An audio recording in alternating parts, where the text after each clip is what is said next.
Hey guys, this is Benny from Dossa and Locust and I'm about to show you a track of ours in Cubase 9. Actually, this is one of our first videos on our channel, so make sure to subscribe and give us a like on that. As well as leave us a comment, as we would love to know what kind of stuff you guys want to see. If it's another track walkthrough or a production technique you want to learn about, whatever, just leave us a comment and we'll try to cover it in one of the next videos. Yeah, but for now, let's dive into it. So, the track I'm gonna show you is My Love, featuring Mrs. U on the vocals and Sebastian Schneider on the piano/Rhodes. It was released last year on our debut album Resonate, and as you can see, it's a pretty big project and went through many stages. Like, I started this chord progression 4 years ago or something, and from that, yeah, it took a long time to come here, and as you can see, it just grew very big. This is why I just organized it properly, named all the tracks, gave them colors, and made just folders, and rendered some multiple tracks into single ones like this one here. Just to save some CPU and make sure it runs stable while showcasing it to you, but I can show you anything I want to show you anyways. So I would say let's start listening to the track and afterwards I'll start explaining stuff.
My love is your love, even the freezing forecast. Oh yeah, my love is your love. Yeah, it's out already, so as I said, go and listen to it if you want to, of course, after the video. What you might have heard is this track is consisting out of many tiny little bits coming together to one big collage. So as well as you can see in the project, there are so many tracks just containing a little bits of stuff. And just like in the context, they make sense. So if you would play some of these tracks solo, it would just sound pretty awkward and weird. But you will learn that while this tutorial anyway. Let's start off with the drums though, like from top to bottom. We mostly organize our tracks from percussive to musical sounds. And up here we just have some sidechain triggers, which we will come to when we come to the bass.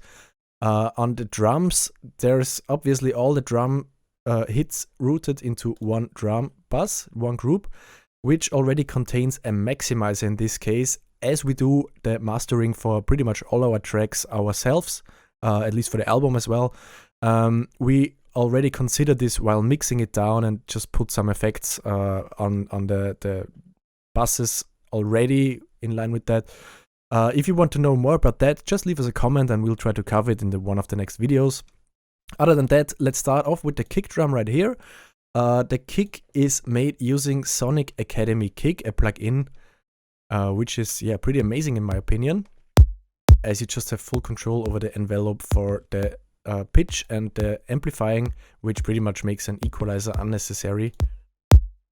On top of this kick, as you can hear, we do have some reversed samples, complementing little samples, variations, which is pretty much the technique we used throughout the whole track. So we have always one track containing the main instruments or the main pattern and some complementing ones to make it a little bit more interesting sonically.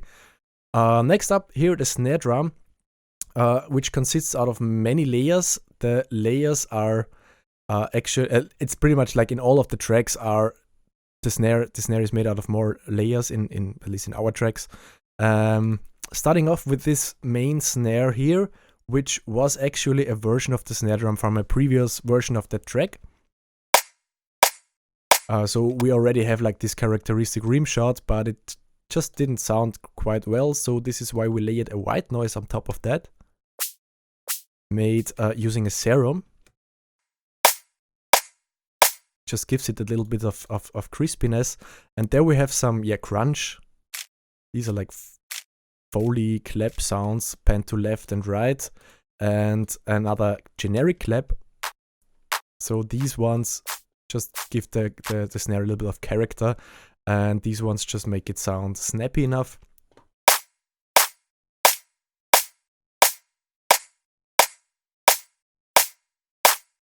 So much for the snare. Going on with some complementing layers there on the snare drum as well as on the kick drum. Some tiny little bits right here with reverbs, shuffles, Foley stuff. Yeah, once again, just to make it sound a little bit more interesting. On the hi-hats, the main thing on the hi-hats is probably this one. That doesn't play. Second. That's so weird sometimes. There you go. And this was also made using a serum, so this is also pretty much a white noise. The cool thing about using synthesizers for percussion hits as well is you can just modulate them, which we did in this case. Check this out. So the attack and release, just the release is getting a little bit longer, and it sounds like it would open up towards the end of the loop.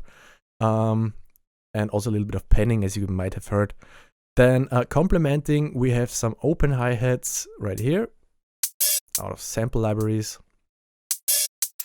Link Collins shaker, obviously, and this little chopped up break. It's just taken from an old school break, just a little bit chopping and editing. Actually, we do have two different patterns of the hi-hats. Like for the intro, it's more straight, pretty like on each bar a hit, as we wanted the groove in the intro more come from the instruments like the piano and the guitars and stuff. Towards the drop, obviously the drums and the bass take over the groove or the rhythmic pattern, so this is why it changes from this straightness to this rhythmical stuff. You can already hear it's much more bouncy here. So next up, we do have this right here. I think these are pretty much low effort, so not much to mention, just random samples. Going on with the percussion down here, starting off with this little synthesized percussion hit made in a massive. Then we got this Foley clap sample and this snap on top of that. On top of that, we got an intro, like a ride loop, which doesn't even loop in like the 16 bar pattern. So this is a cool technique just to make samples not sounding looped, to kind of give them different cutouts and cut-ins to make them kind of overlap to each other, and so it will never sound the same twice. Then towards the drop, we do have these glitching layers.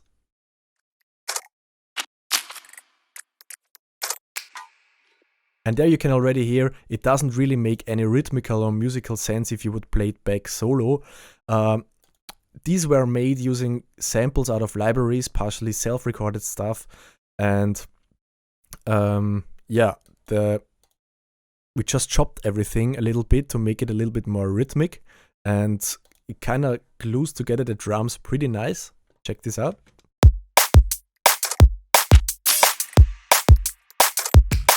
Also gives it a more organic feel to the whole pattern. Yeah, we love to do stuff like this, so another recommendation, use Foleys for your drums. It's amazing, trust me. Then some random, crash sample, not much to mention about that. Then a noise sample, not much to mention about that. A reverb kick right at the intro, not too much to mention about that. And here's some sweep sounds. These are Like the noisy ones are mostly out of libraries, and the sounding, like the musical or tonal ones, are self-made, as well as like the modulated ones, obviously, to have more control about it. But what is interesting in this is there's always something happening in the background of the track, and still kind of evolving. So if you check out this part, for instance,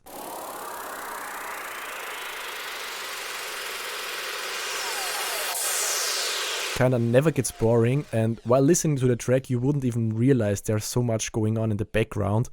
But we just love it to give the track a little bit of more value, that you would listen to it like the 50th time and still discover new stuff. Yeah. About this glitching layer right here, this is actually just like an atmospheric layer. Doesn't do too much in the mix as well, but still gives it a little bit of depth and dimension. Next up, the bass, much more interesting thing, is made out of more layers, obviously. Starting off with this Moog, which is pretty much the fundamental. It's actually the synthesizer you see right next to me here. And this one gets complemented again by this distorted noise layer. We mostly do the bass in the Moog, as it just sounds super fat in the lower frequencies, and then complement it with other layers from digital synthesizers, in this case Serum. On top of that, we added a pink noise to give it a little bit of a vintage vibe. So bassline sounds like this. And it actually is sidechained on the kick drum and snare drum. We mostly do this whilst using groups, so we route all the main basses into one group, and this group contains our plugin which sidechains the signal, which gets a trigger from somewhere outside the track, obviously. In this case, we used a MIDI technique, like a MIDI trigger for the sidechaining. This works using LFO tool by Xfer. We chose to use this on this track, so it just depends on the track, mostly what we use. You just have the best control of the envelope of the ducking with LFO tool, triggering it with this MIDI note up here. So it would sound like this without sidechain and with sidechain. You can kind of hear the attack is just cut out and makes some space for the kick drum here.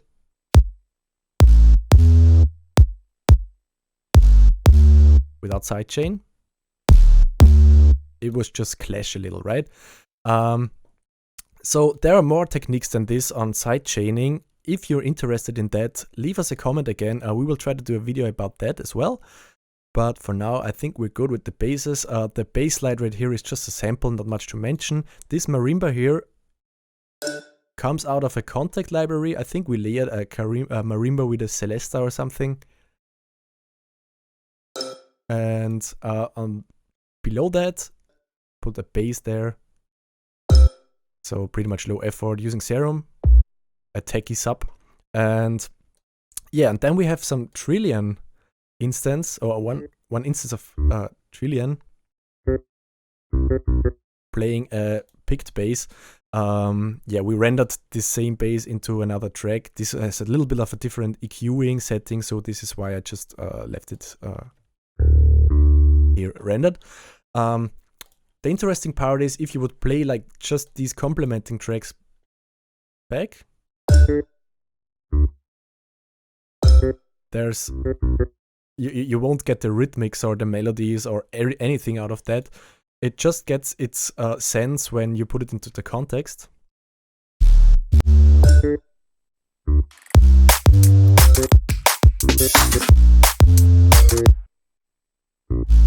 Yeah, so much for that. So this is what I meant with like kind of using a Frankenstein technique, gluing together many different parts.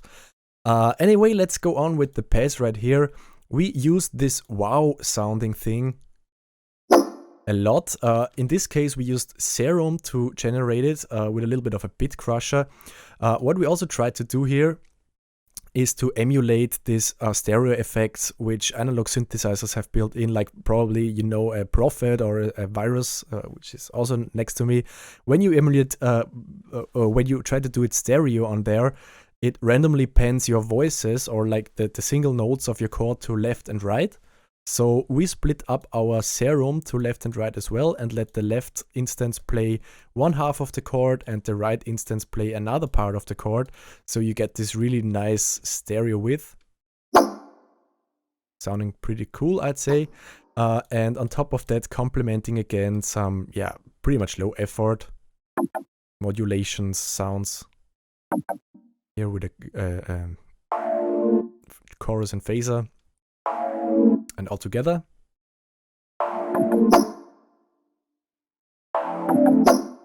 And later on, there's this modded piano thingy coming in. That was actually just cut out from the main piano pattern and edited a little bit and just processed a little bit. You can actually hear it still sounding a little bit piano-ish if you play it back solo. So yeah, that's pretty much it for the main part. And for the intro, we already teased this wow sound with this synth right here. Also pretty much low effort, but already gives it a kind of a structure in the intro, and as I said, teases this main pad in the drop pretty well. Like most of this sound is made by the reverb, to be fair. Can never go wrong with a Valhalla, right? Then Massive. Here, pretty much the patch which is open like the default patch when you open it up, so not much to mention. Strings made using Omnisphere. Just running the main pattern through an instance of that plugin. And some atmospheric sounds right here. Just again to give it a little bit more of a dimension and make it interesting, even though you would listen to it like the 50th time. Down here, what I love to do are these dreamy ARP thingies in Serum. It's just super funny to do stuff like this. Yeah, I could do a video about that as well. Just let me know. And down here, this retro pads. This is something I wanted to show you. Sounding pretty analog, pretty old school, but it's made in Serum. Once again, I can show you how to do stuff like this. Let me know. Down here, Geile Vibes is a layer which Rene built, so I'm not pretty sure how he did this. It just sounds amazing, and especially played back with the piano. Check this out.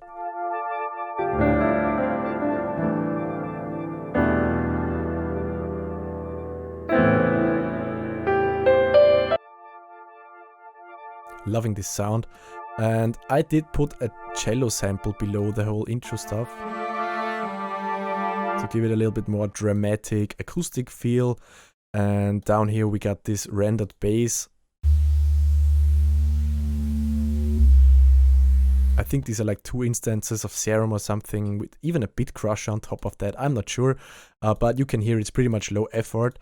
Once again, what makes this track special, or like all these low effort elements work together, is just the context of the tune, because we just placed everything just where it needs to be. So about vocals, I'm not gonna go into detail that much. Probably gonna do a video about vocal mixing anyway. The only thing to mention right now when it comes to vocal mixing is don't restrict yourself to rules. Like if you would look to our signal chain right here, audio engineer would probably facepalm, but it doesn't matter, because as long as it sounds great, everything's allowed. Keep that in mind always. How we came up with the vocals, probably another interesting story. So we had this draft of the track already, containing a Motown a cappella version, like a kind of a vocal already, and we didn't send that to Ursula. We just gave her the instrumental one, and she came back with some lines, some demos, and we ended up sitting in the studio together, trying out different timings, different melodies, and just figuring how it works best. Then we had this demo recording of the studio. She took it back with her home and did a proper recording in her home studio. So what we did then, we ended up using partly her recordings and partly our recordings from the studio, and made it match to each other sonically, as obviously there were different microphones, different rooms, different AD. Yeah, it's just different sounding. But the vibe was strong in some parts we recorded, and the vibe was strong in some parts she recorded, so we just combined these and yeah, kind of tricked a little bit around to make it sound equally sonical. not that easy. So anyway, this is what the vocal sounded. This is what I'm showing you. This is what the vocal sounds like without any effects. My love is your love. And after processing, it sounded like this. My love is your love. So the first thing to notice is there's pretty much no dynamics left, and there's a lot of reverb and delay going on. And this is pretty much everything I'm gonna say to the vocals now. Coming to the piano right here, which was a kind of a similar approach. We had this early draft. This was in one of the first versions of the track already. And Sebastian, who is a really great professional piano player, listened to that, and then we set a studio session together as well and just tried around different stuff, different timings, different like how much he's playing actually, and we came up with this.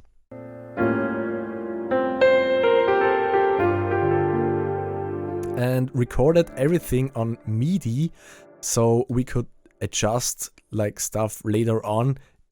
Fortunately, it wasn't necessary too much of adjusting, as Sebastian is a great piano player already, but it's just great to have like full control of even what the piano player just recorded. You can still adjust it and make single notes louder or longer or whatever. So definitely a buy recommendation for Keyscape by Spectrasonics right here. Also because of the many different sounds they have in that plugin, like this whirly sound, for instance, which isn't actually a whirly, but it's more of a toy piano. I'm not sure how the preset is called. Without processing, it sounded like this.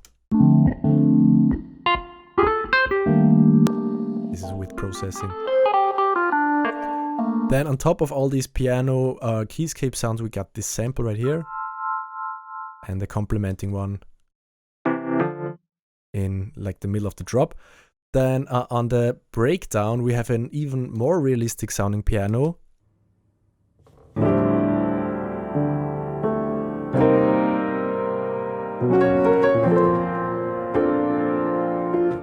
Also coming out of Keyscape, which is remarkable in my opinion, because for me this sounds like you would stand in front of a piano actually, and you can actually adjust like all these pedal noises you can hear in there, like the actually unwanted noises of a piano recording. You can just add them in the plugin and mix them to the original signal, which is amazing. Next up we have guitars. These are actually just guitar recordings, so not much to mention.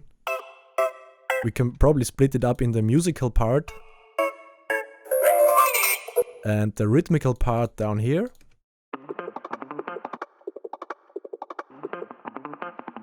I actually did record that on my own. I'm not a good like a professional or not a good guitar player at all. So I recorded like 2 minutes just playing this, and this was everything I could use from that. But you know, as long as you can do like work with stuff you got, so doesn't matter. Never miss any chimes in a love song. So obviously we put it in here. This one is out of a movie, actually, a movie sample. Not gonna mention which one though. It just fitted in there perfectly.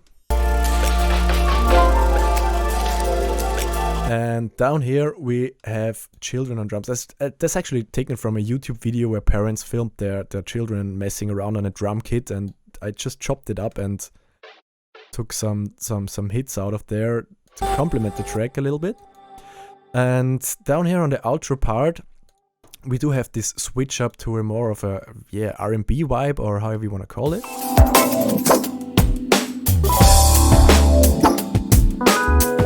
This is actually based on a recorded drum loop, which sounds like this.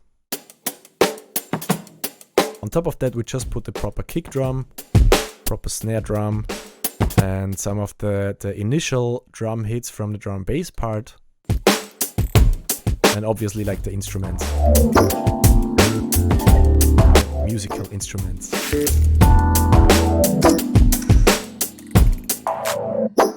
And that's it already, I'd say. That's My Love by Dossa and Lucas featuring Mrs. You. I hope you enjoyed this video. I hope you have learned something from it. If so, please make sure to leave us a thumbs up and also subscribe to our channel. As we said, we're just building up the whole thing and you would help us a lot with that. Yeah, but other than that, see you next time and peace out.